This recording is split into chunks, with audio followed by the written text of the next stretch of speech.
Hi, my name is George Rogers.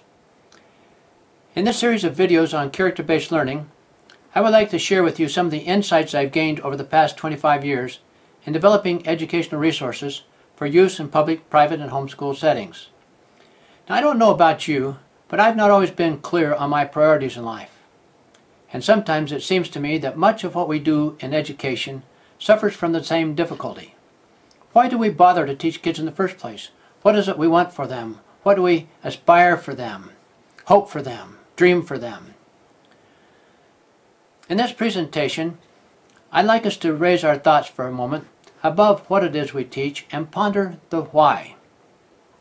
And as I do so, I'd like you to think about Susie, your student Susie, as if she were your own child. As I share with you my answer, or more accurately, Benjamin Franklin's answer, to insight question number 1.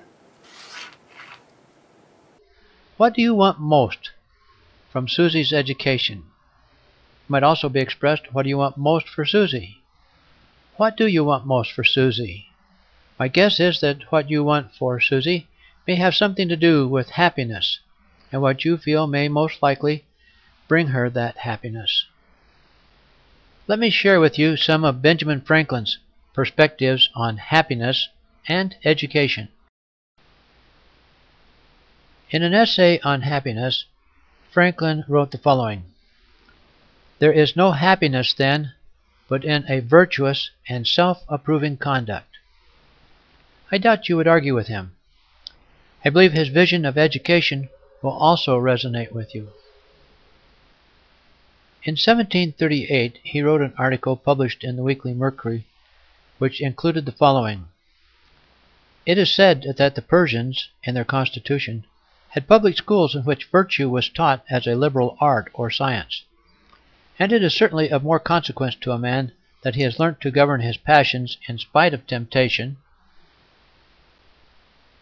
to be just in his dealings, to be temperate in his pleasures, to support himself with fortitude under his misfortunes, to behave with prudence in all his affairs and every circumstance of life. I say, it is of much more real advantage to him to be thus qualified than to be a master of all the arts and sciences in the world beside." Let me repeat that. It is of much more real advantage to him to be thus qualified than to be a master of all the arts and sciences in the world beside. Some 32 years later, in 1760, Franklin wrote to a young friend who had become interested in the study of entomology: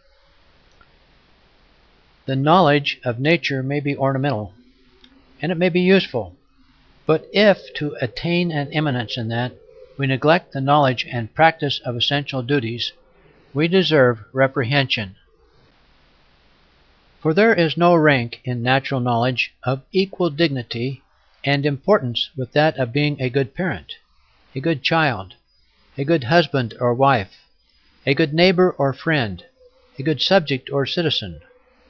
That is, in short, a good Christian." The first priority of education, according to Franklin, then, is not reading, it's not writing or arithmetic.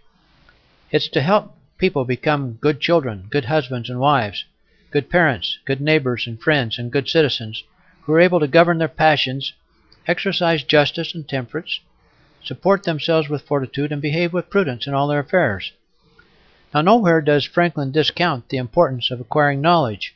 He simply puts into perspective the primary purpose for which education is important. All the other knowledge we acquire is to support and make possible this primary objective. In the next video, on insight question number 2, we explore the question: what is the greatest challenge young people face today? Surely that will have something to do with what we want to teach them. If you would like to receive more videos in this series, go to www.choiceskills.com. There's a place there to sign up for the series. And be sure to tell your friends about it and invite them to join in with us. I look forward to seeing you now on video 2.